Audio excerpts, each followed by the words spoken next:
Hey guys, তো চলো আজকে সারা দিনের একটা ছোট্ট মিনি ব্লগ তোমাদের সাথে শেয়ার করি। এই টাইপসের ভিডিও তো এখন আমার বানানোই হয় না, আর তোমাদের সাথে শেয়ার করাও হয় না। ওর জন্য ভাবলাম চলো আজকে সারা দিনের ডেলি রুটিনটা আমি তোমাদের সাথে একটু শেয়ার করি।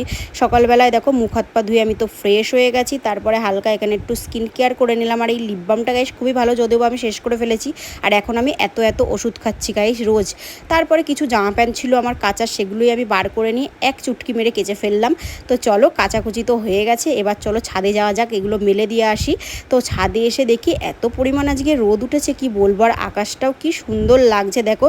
যদিও বা অনেক দিন বাদে এত সুন্দর রোদ উঠেছে, আমাদের এখানে কদিন ধরেই খুবই বৃষ্টি হচ্ছিল। তারপর আমি সব জামা প্যান্টগুলো এখানে মেলে দিয়েছি।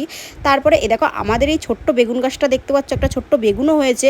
এই গাছটা একদমই মরে গেছিলো, এই গাছে যে আবার বেগুন হবে আমরা কেউ ভাবতেই পারিনি, তো আমাদের খুব ভালো লাগলো দেখে। তারপরে দেখো সব গাছে কত ফুল হয়ে আছে, মা এখনও ফুল তুলিনি, ওর জন্য তোমাদের সাথে একটু শেয়ার করলাম। তারপর কিছু শুকনো জামা প্যান্ট ছিল, সেগুলো তুলে নিয়ে নিচে এসে মা বললো যে এই যে বড়াগুলো ভাজ, বেসমের বড়া।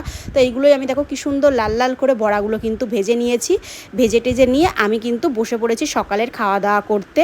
তো আজকে সকালবেলা কিন্তু অনেক দিন বাদে গাইস আমি ভাত খাচ্ছি, তাও আবার পান্তা ভাত। তো আমি তো তোমাদের বলেছিলাম আমার শরীরটা একটু খারাপ, সেই কারণে আমি সকালে এখন ভাত খাচ্ছিলাম না। আমি কিন্তু পান্তা ভাত খেতে খুবই ভালোবাসি। তোমরা কারা কারা আমার মতন পান্তা ভাত খেতে ভালোবাসো অবশ্যই জানিও।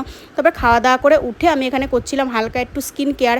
আমি একদমই সেইভাবে কোনো স্কিন কেয়ার করি না, তো আজকে কি মন হলো ভাবলাম চলো একটু হালকা করে একটু স্কিন কেয়ার করাই যাক। তো তারপরে আমি চান টান করে একবারে ফ্রেশ হয়ে এসে দেখি মা এখানে এক থালা ফল দেখো কি সুন্দর কেটে গুছিয়ে রেখে দিয়েছে। আর এই খোলাগুলো এই ছোট্ট বালতিটার মধ্যে তুলে নিচ্ছে, এর মধ্যে মা কুটুনোর খোসাও রাখে। এই খোসাগুলো সব মা দেয় গাছের গোড়াতে। তারপরে এই ফলটা খেয়ে আমি এখন একটু বেরোবো বলতে দুটো কাজ আছে, যাব একটু ব্যাংকে আর এক জায়গায়ও যাবো, আর আমি একাই যাব। এই দেখো রেডি হয়ে আমি বেরিয়েও পড়েছি। তো হলো টোটো এসে দাঁড়িয়ে রয়েছে আমাদের বাড়ির সামনেই, ওই দেখো টোটো দাঁড়িয়ে রয়েছে। তো একটা কাজ তো আমার মিটেছে, আর একটা কাজ আমার মিটিনি, মানে ব্যাংকের কাজটা মিটিনি গাইজ। তো বাড়ি আস্তে আস্তে দেখে আবার ঝিরিঝিরি বৃষ্টি পড়াও শুরু হয়ে গেছে। তো আজকের ভিডিওটা তোমাদের কেমন লাগলো বলো, যদি ভালো লাগে তাহলে লাইক